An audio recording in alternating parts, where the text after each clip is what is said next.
I'm dealing with? I'm dealing with shit. I'm dealing. That's what he kept saying. Just days after going live, tears running down his face, voice cracking in front of thousands, footage suddenly hits the internet. Finesse 2 times and J. Prince Jr. throwing hands. Not arguing, not debating, physically clashing. And the blogs? They're showing the fight. Dealing with shit. I'm dealing. But they're not telling you how a family worth hundreds of millions allegedly turned one of their own business partners into a prisoner inside his own contract. Let's rewind.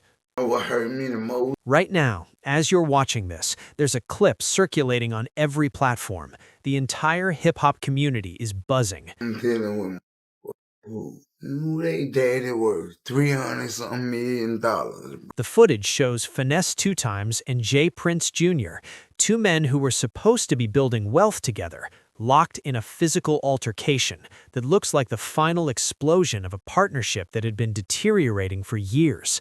And this wasn't the first warning sign. My mama and dad ain't never been worth 10,000. Between 2023 and 2025, there were multiple run-ins, dice game tensions, heated exchanges, affiliates snatching chains, moments that nearly escalated into full-blown street warfare. In 2024, OG Boo Dirty reportedly had to physically step between them to stop things from going left. I did all this. Rob, kill, stole, deceived, fought, died, lied, just to be right.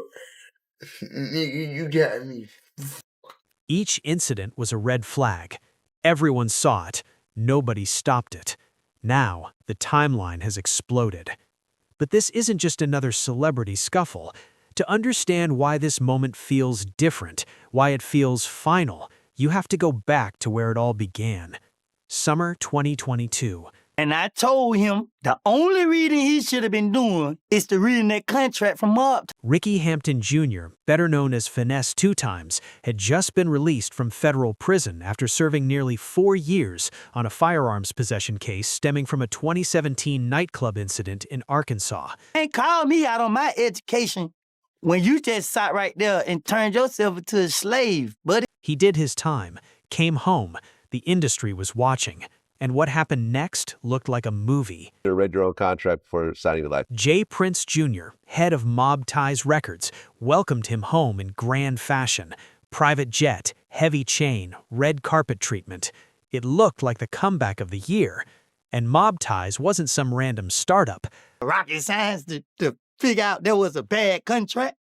We grow up watching these rappers sign bad contracts. How the world do we sign one? Help me understand. Mob Ties connects directly to Rap-A-Lot Records, the Houston institution founded by J. Prince Sr. in 1986, the same empire that helped shape Southern hip-hop, launching legends like Scarface, UGK, and the Ghetto Boys. When Finesse signed that contract, he wasn't joining a small label. He was stepping into an empire nearly 4 decades deep. Just said proved to be a bad contract. You can't. Well, See, the problem with Finesse is you can't come over here and try to make me illiterate. However you pronounce it, at least I can comprehend. An empire built on respect and fear. But here's where the fairy tale starts turning into something darker. According to leaked documents circulated in early 2026, the contract structure raised serious concerns. The reported split?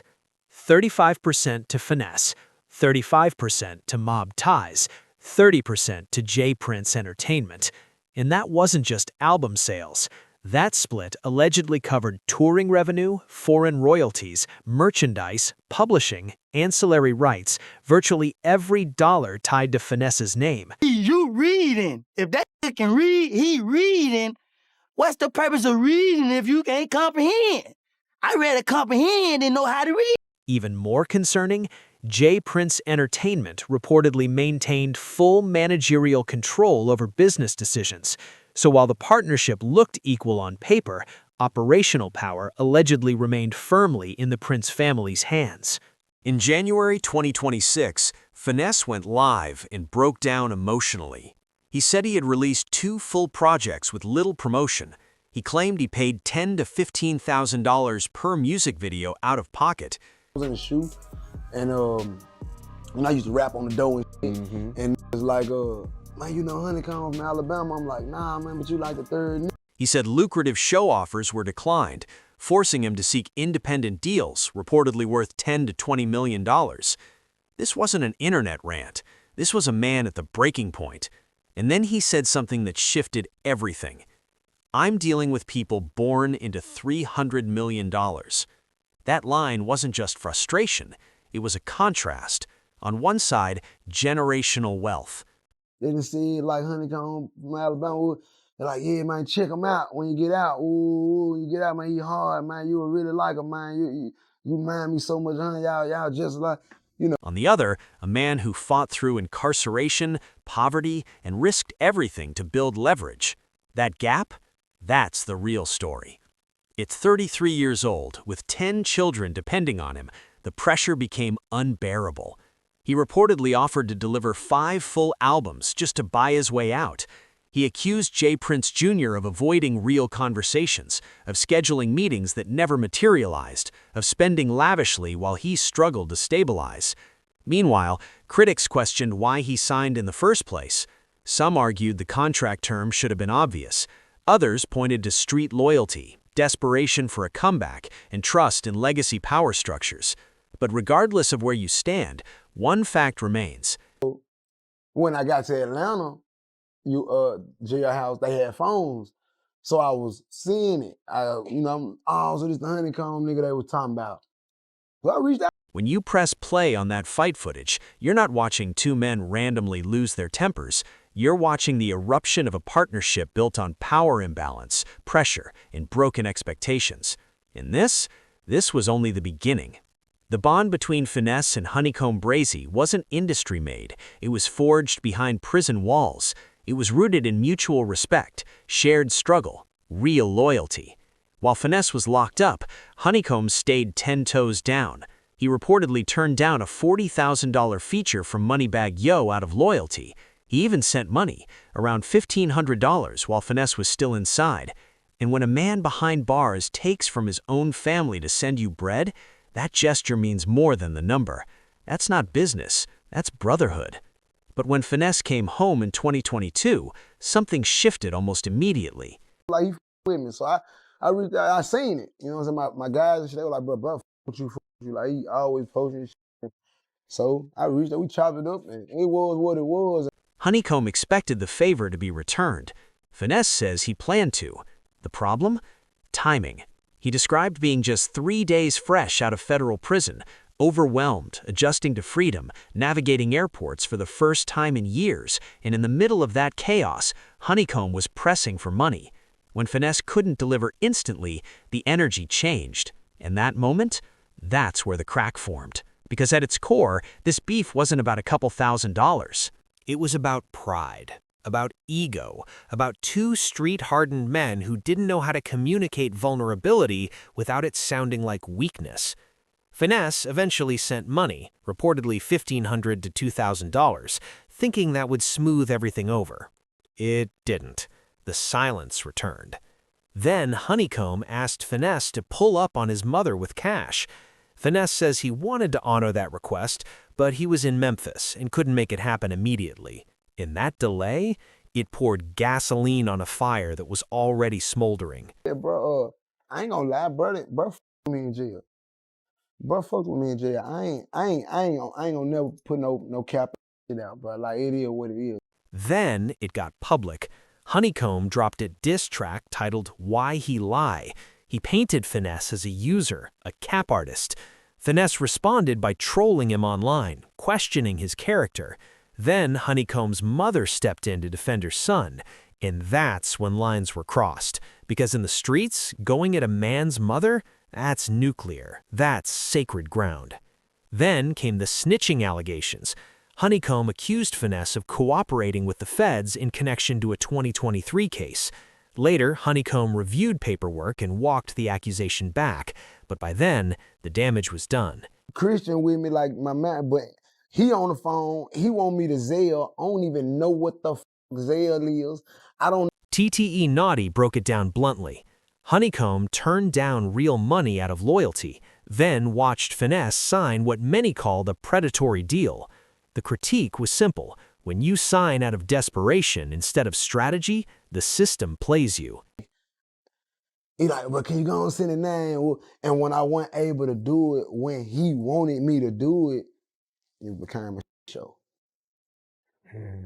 So it wasn't like I didn't want to do it. That wasn't hate, that was hard truth. But here's the twist nobody expected. By late 2025, Finesse and Honeycomb buried the hatchet. Why? Because they realized something bigger. They had been fighting each other, while the real pressure was coming from the label structure that allegedly controlled both of them. BWA Kane confirmed the reconciliation, describing a phone call where both artists acknowledged growth and decided they were done fighting over crumbs from a table that was never built to feed them properly. That realization changed everything. But the sharks were already circling. 100 launched public attacks against J. Prince Jr., making explosive claims about Houston politics. Internet personalities stacked snitch allegations. A Memphis affiliate posted a $20,000 bounty challenging anyone Finesse allegedly told on to come forward. Others went viral claiming paperwork existed. Yeah, you had the situation where Honeycomb Brazy was saying mob ties. He was like, and he was staying loyal to Finesse 2 times while he was locked up. And he turned down the bag for Moneybag Yo, like you said. Meanwhile, Finesse was battling his own legal troubles. Supervised release violations, drug-related charges, federal scrutiny. He wasn't just fighting a label. He was fighting the streets, the internet, the courts, and public opinion. Being Finesse 2 times, one of his first videos is with Moneybag Yo when he got out, which is an odd look, man. All at once. And this is the part many content creators won't say out loud. To understand why that viral altercation footage feels so heavy, you have to understand the weight of the Prince name. Nearly 4 decades of power in Houston. You saw that means your attention is to you hyena, you just feeding at the mouth for some green, some money. Now, your problem gonna be Finesse. Now it ain't gonna even excite you no more. Your life gonna be miserable because a legacy tied to Rap-A-Lot Records, a family surrounding by controversy, allegations, investigations, many unproven, many denied, yet consistently maintaining silence, and that silence carries weight. It's a lot going on down there in Houston. The club scene's been torn apart. Because in hip-hop culture, silence can mean confidence, or it can mean calculation. As of February 2026, J. Prince Jr. hasn't publicly responded. Not to the live breakdown, not to the footage, not to the accusations. Everybody right now, Whack 100 got a clean slate. If you out there doing foul, crooked shit, leave me alone. I will expose you. I am an exposer. So if you knew that I was trafficking heroin, you'd be happy to get me caught up? Nothing. And here's the reality. For Finesse, the stakes couldn't be higher. If he's still contractually bound, if legal violations stack up, if the feds are watching, a public altercation is the exact type of moment that can send someone back behind the wall. Meanwhile, fans are yelling, "Lawyer up, get independent." Me, dummy. That mean I'm a snitch. No, idiot. But you just snitched on him, right? How? Well, I guess snitching on alleged snitching. How? You just made it sound as if... But as long as that contract exists, as long as control over the catalog remains elsewhere, as long as that empire looms over Houston's rap scene, this isn't just a beef, it's a power struggle, and viral footage alone can't solve that. Now here's the real question. Does Finesse ever break free from the deal? Is J. Prince Jr.'s silence a chess move, or something else entirely? After seeing the footage, whose side are you on?